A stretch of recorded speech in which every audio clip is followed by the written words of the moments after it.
कृपासमुद्रं सुमुखं त्रिनेत्रं जटाधरं पार्वती वामभागं सदाशिवं रुद्रमनन्तरूपं चिदम्बरेशं हृदि भावयामि।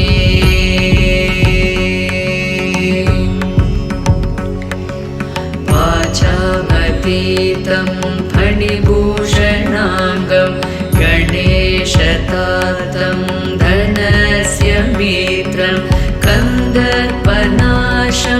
कमलोत्पकाशं चिदम्बरेशं हृदि भावयामि।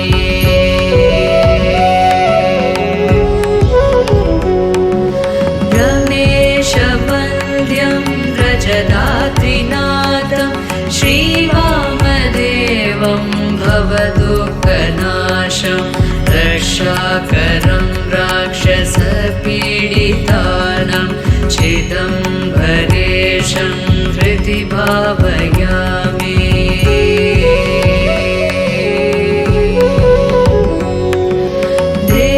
देवादिदेवं जगदेकनाथं देवेशवन्द्यं शशिकाण्डचूडं गौरीसमेतं कृतवेङ्कटक्षं चिदम्बरेशं हृदि भावयामि।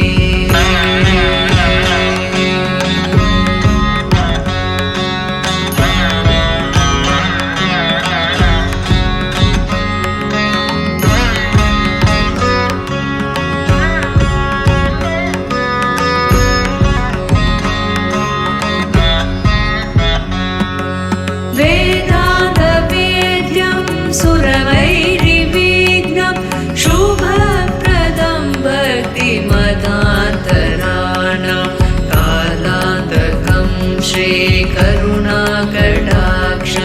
चिदम्बरेशं हृदि भावयामि।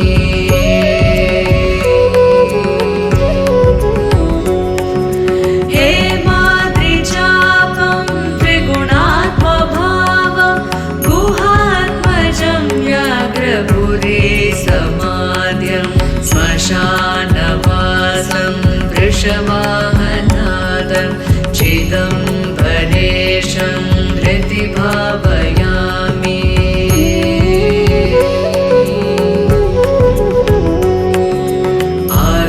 आद्यन्तशून्यं